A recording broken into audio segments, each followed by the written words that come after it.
ఇప్పుడైతే మనమైతే బస్ స్టేషన్కి అయితే వచ్చేసాం. సో టికెట్ వచ్చేసి అయితే మనకి 130 అయితే పడింది. దిల్చునార్ నుంచి అయితే మనం స్టార్ట్ అయిపోయాం అన్నమాట. మనమైతే ఇప్పుడు జడాలరామలింగేశ్వర స్వామి టెంపుల్కి అయితే వెళ్తున్నాం. బస్ జర్నీ అయితే స్టార్ట్ చేసేసాం. సో గాయస్ ఇప్పుడైతే మనం వచ్చేసినాం చెరువుగట్టుకి. సో చెరువుగట్టు జడాలరామలింగేశ్వర స్వామి టెంపుల్. సో టెంపుల్ లోపలికి వెళ్ళి టెంపుల్ విశేషాలు చరిత్ర అన్నీ తెలుసుకుందాం. చలో. సో గాయస్ ఇప్పుడైతే మనం పోతున్నాం. కొబ్బరికాయ కూడా అయితే తీసేసుకున్నాం. సో మీకు గుడి అనేది ఇక్కడికి వెళ్ళి చూపిస్తాను చూడండి. అక్కడ చూస్తున్నాం కొండ మీద అదే గుడి.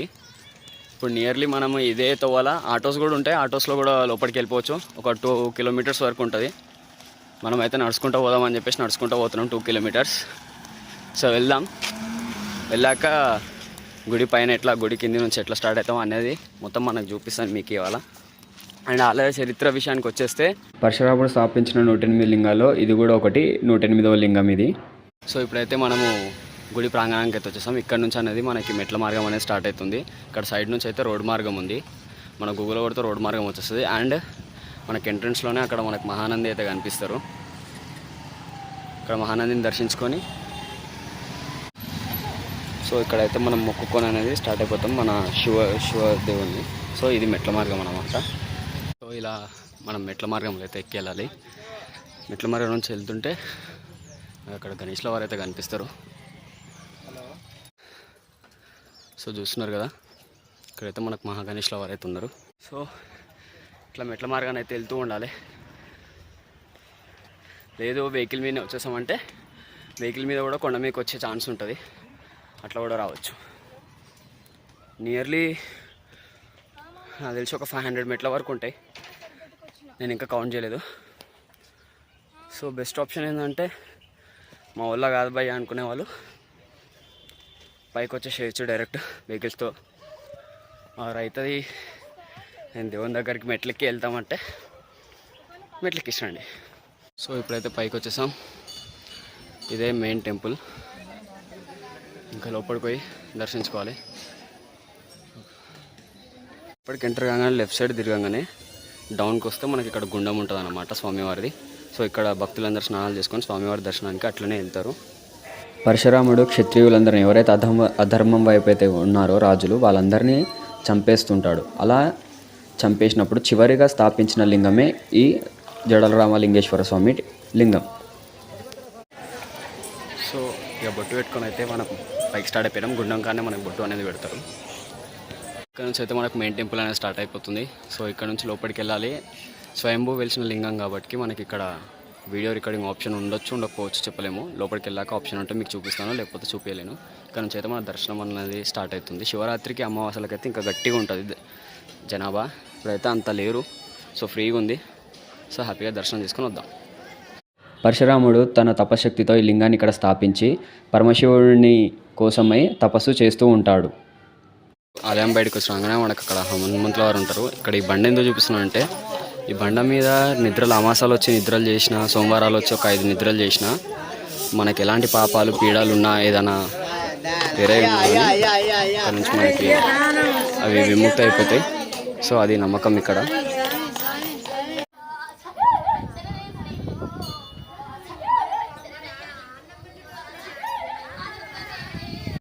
సో ఇక్కడ కనిపిస్తున్న చెట్టుకు అయితే కొత్తగా పెళ్ళై పిల్లల కోసం అనేది ముడుపులు కడుతుంటారు. అలాగే కోరికల కోసం కూడా ముడుపులు కడుతూ ఉంటారు. ఇక్కడ అనేది దేవుని మండపాలు ఉంటాయి. అండ్ అమాస అప్పుడు ఏంటంటే లైన్ మనకు కనిపిస్తుంది కదా, ఈ ఏవైతే గ్రిల్స్ కనిపిస్తున్నాయో అక్కడ నుంచి స్టార్ట్ అవుతూ ఉంటుంది పైకి. అండ్ నార్మల్ డేస్లో అయితే మనం ఇక్కడ నుంచి డైరెక్ట్ వెళ్ళిపోవచ్చు అన్నమాట ముంగడి నుంచి. సో పైకి వెళ్ళి 3 గుండ్ల దర్శనం అండ్ పైన ఉన్న చిన్న శివలింగాన్ని కూడా మనం దర్శించుకోవాలి. సో వెళ్ళి దర్శనం వీడియోలో కలుగుతాం. ఇక్కడైతే మనకు దర్శనానికి 10 రూపీస్ టికెట్ ఉంటుంది నార్మల్ డేస్లో అయితే. ఇక పీక్ డేస్ ఏమన్నా శివరాత్రి కానీ లేకపోతే మన అమాస వాటికి ఉన్నప్పుడైతే ఇట్లా 3 గుండ్ల నుంచి అయితే ఇక్కడికి వెళ్ళైతే వెళ్ళాలి. అండ్ అమాస పూట అయితే ఈ టికెట్ వచ్చేసి 50 రూపీస్ వరకు ఉంటుంది. సో 3 గుండ్లకి అయితే మనం వెళ్ళిపోదాం ఇప్పుడు. చలో ప్రతిగో మనం 3 గుండ్ల నుంచి వెళ్తున్నాం, రాళ్ళ నుంచి.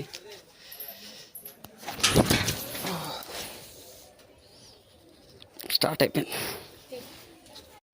సో గాయస్ ఆ గ్రిల్ అనేది ఇరిగిపోయింది చూస్తున్నారు కదా. అండ్ నా కాలు కూడా అందులో ఇరికింది. ఇగో కట్ అయింది కొంచెం లోపల. సో మీరు కూడా కొంచెం వచ్చేటప్పుడు కొంచెం చూసుకొని అయితే పైకి ఎక్కండి. ఎందుకంటే ఇగో మొత్తం ఇక్కడ నుంచి అయితే వెళ్ళాలి, జాగ్రత్తగా వెళ్ళాలి. ఎందుకంటే ఇగో స్లిప్పీ ఉన్నాయి, అన్నీ స్లిప్ అవుతుంది చాలా, చూసుకొని అయితే వెళ్ళాలి. సో ఎన్ని సంవత్సరాలు తపస్సు చేసినా పరమశివుడు అయితే ప్రత్యక్షం కాడనమాట. సో ఆ గ్రహానికి పరశురాముడిలోనే తన గొడ్డలితో ఆ లింగంపై దాడి చేస్తాడు. ఇప్పటికీ మనం లింగం మీద గుర్తులు అనేది మనం చూడొచ్చు. సో ఇక్కడ నుంచి అసలు స్టార్ట్ అవుతుంది, పట్టుకొని ఎక్కాలి. ఎందుకంటే స్టెప్స్ ఉండే ఇక్కడ నుంచి. అండ్ ఇగో ఇది 3 గుండ్లు. సో వెళ్ళి చూద్దాం. ఇక మన ఎంత పెద్దోరైనా సరే ఆ మహాశివుని దర్శించుకుంటే 3 గుండ్ల నుంచి పారైపోతాం. సో మనం కూడా వెళ్దాం. ఇప్పుడు మనం వెళ్తున్నాం. హరహర మహాదేవ శంభో శంకర, హరహర మహాదేవ శంభో శంకర, హరహర మహాదేవ శంభో శంకర, హరహర మహాదేవ శంభో. కింద చాలా స్లిప్పీ ఉంటుంది, చూసుకొని ఎక్కాలి. సో మనమైతే 3 గుండ్ల నుంచి అయితే బయటకు వచ్చేస్తున్నాం. హరహర మహాదేవ శంభో శంకర, హరహర మహాదేవ శంభో శంకర. 3 గుండ్లు అయితే ఇగో ఇక్కడ నుంచి అయితే మనం 3 గుండ్ల నుంచి బయటకు వస్తాం. సో వ్యూ అయితే సాలిడ్ ఉంది. ఇక్కడ నుంచి ఇంకా పైకి వెళ్ళాలి. ఇక్కడ మీరు చూస్తున్నారు కదా జాలీలో కూడా నేను జూమ్ చేసి చూపిస్తున్నాను. అక్కడ మనకు కనిపిస్తున్నదే స్వయంభూ వెలిసిన మరో లింగం. ఇదైతే కొండ మీద వెలిసింది. అండ్ ఇక్కడ మనం త్రిశూలం కూడా చూడొచ్చు స్వామివారిది. సో ఇక్కడైతే మనం పాలు పెరుగుతో అయితే స్వామివారికి అభిషేకం చేస్తాం. ఇక్కడ చిన్న లింగం అనేది ఉంటుంది మనకి, అక్కడ మనం అభిషేకం అయితే చేస్తాం. ఇదైతే ఆలయ చరిత్ర. అండ్ జడల రామలింగేశ్వర స్వామి అని పేరు ఎలా వచ్చిందో కూడా మనం తెలుసుకుందాం ఇప్పుడు. సో 3 గుండ్ల లింగం దర్శనం అయితే మనకు అయిపోయింది. సో మిగతా లింగాల దర్శనం అయితే చేసుకుందాం. ఇక్కడే పరశురాముడు అయితే లింగ రూపంలో అయితే వెలిసాడు. మనం చూడవచ్చు ఆ లింగాన్ని. ఇక్కడే తపస్సు చేశారు పరశురాముడు మన పరమశివుని కోసం అయితే. అండ్ తరతరాలుగా ఒక కుటుంబం అయితే స్వామివారికి సేవ చేస్తూ వచ్చింది. అందులో ఉన్న ఒక పాప స్టోరీ అయితే ప్రసిద్ధి చెందింది. అర్చకుడు నైవేద్యం తేవడం ఆలస్యం కావడంతో తన భార్యకి చెప్తాడు గుడికి పంపమని. తన భార్య తన పాపకిచ్చి పంపుతుంది. సో ఆ పాప వచ్చే టైంకి అర్చకుడు అక్కడ ఉండడు. సో ఆ పాపనే స్వామికి నైవేద్యం అయితే పెడుతుందన్నమాట.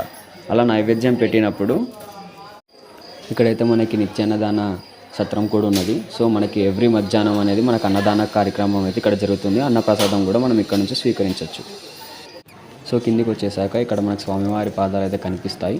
సో ఇక్కడ మనం భక్తులందరూ మొక్కుకోవడం చూసుకోవచ్చు. స్వామివారు ఫస్ట్ ఇక్కడే వెలిసి తన పాదాలను అయితే ఇక్కడ పెట్టారని మాత్రం తెలుస్తుంది మనకి. ఆ పాప పరమశివుని ఎంత పిలిచినా కూడా ఆ నైవేద్యం స్వీకరించడానికి అయితే పరమశివుడు రాలేడేంటి అని ఆ పాప దిగులు చెందుతూ ఉంటుంది. సో మనకి ఇక్కడ వచ్చేసి అనేది లడ్డు ప్రసాదం అండ్ పులిహోర అమ్ముతారు.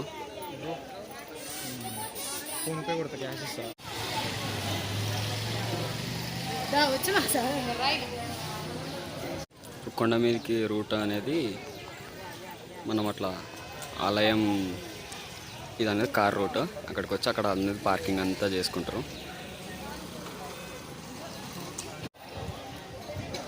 సో ఫైనల్గా అయితే దర్శనం అయిపోయింది. కిందికి వెళ్ళి అమ్మవారిని అయితే దర్శించుకోవాలి. సో అమ్మవారిని దర్శించుకుందాం చలో. ఎంత పిలిచినా కూడా రాకపోవడంతో ఆ చిన్నారి అయితే ఏడుస్తుంది. తన భక్తిని చూసి ఆ శివుడు నేను ఈ లింగంలో ఉన్నాను అంటాడు. అలా ఆ పాప ఆ లింగంలోకి వెళ్ళిపోతుంది. అర్చకుడి యొక్క స్థానికులు చూసి అర్చకుడికి అయితే చెప్తారన్నమాట ఇట్లా పాప లింగం లోపలికి వెళ్ళిపోతుంది అని. అలా చూసి ఆ లింగం నుంచి పాపని తీయడానికి చూడంగా తన జటాజుటాలు మాత్రమే లింగం బయట ఉండిపోతాయి. అలా ఆ లింగంలో ఉండిపోతుంది ఆ పాప. సో ఆ జడలు అలా బయట ఉండడంతో జడల రామలింగేశ్వర స్వామి అని చెప్పి స్వామికి పేరు వచ్చింది. ఆ జడలు ఇప్పటికీ పెరుగుతూ ఉంటాయి. ఎవ్రీ ఇయర్ కట్ చేస్తూ ఉంటారు. మనం దర్శనం చేసుకునేటప్పుడు మనం చూడొచ్చు ఆ జడలు అనేది స్వామివారి మీద. సో అలా స్వామికి పేరు వచ్చింది. సో ఇక కిందికైతే వచ్చేసినాం. అమ్మవారి దగ్గరికి వెళ్ళి దర్శనం చేసుకుందాం. ఇక ఇక్కడ కనిపిస్తున్నదే పార్వతీదేవి టెంపుల్ అన్నమాట. లోపలికి వెళ్ళి చూసేద్దాం. స్వామివారితో పాటు ఇక్కడ అమ్మవారు కూడా వెలిసారు స్వయంభూగానే. ఇక్కడ మనం పార్వతీదేవిని మన కింద ఏదైతే గోపురం ఉందో అక్కడ నుంచి మనం మెట్ల మార్గాన స్టార్ట్ అవుతాం కదా, అక్కడ నుంచి అయితే మనం పార్వతీదేవిని అయితే దర్శించుకోవచ్చు. అమ్మవారు అయితే చాలా బాగున్నారు, నిండుగా చాలా మంచిగా అనిపించింది నాకైతే అమ్మవారి దర్శనం కూడా అయిపోయింది మనకి. సో చూస్తున్నారు కదా ప్రసాదం కూడా ఇస్తున్నారు, ప్రసాదం కూడా తీసుకున్నాను. ఫైనల్గా అయితే మనకి దర్శనం అయితే అయిపోయింది. ఇక బస్ ఎక్కేసి ఇంటికి వెళ్ళిపోదాం. ఐ హోప్ టెంపుల్ మీకు అందరికీ నేను తీసిన వీడియో మీకు నచ్చచ్చు అండ్ టెంపుల్ కూడా మీకు నచ్చి ఉండొచ్చు అని నేను అనుకుంటున్నాను. సో అందరు టెంపుల్ విజిట్ అవ్వండి, చాలా మహిమగల టెంపుల్. ఆలయ చరిత్ర కూడా మీకు వీడియో మధ్యలో నేను చెప్తూ వచ్చాను. అందరు విజిట్ అయ్యి మన హిందూ సాంప్రదాయాన్ని కాపాడుతుందాం. అప్పుడప్పుడు కూడా ఇలాంటి ఓల్డెస్ట్ టెంపుల్స్ ఇంకిక్కడ జాతర అవుతుంటుంది, శివరాత్రి అప్పుడు మంచి బ్రహ్మోత్సవాలు అవుతుంటాయి. అండ్ మెయిన్లీ అమాస టైంలో, అమాస సోమవారం వచ్చిందంటే కథం భక్తుల రద్దీ ఉష్క పోస్తే రాలనంత జనం ఉంటారు అక్కడ. సో రండి, విజిట్ అవ్వండి. మీరు కూడా ఆ జడల రామలింగేశ్వర స్వామి ఆశీస్సులు తీసుకోండి. ఉంటాం అలా. జై శ్రీరామ్, హర హర మహాదేవ.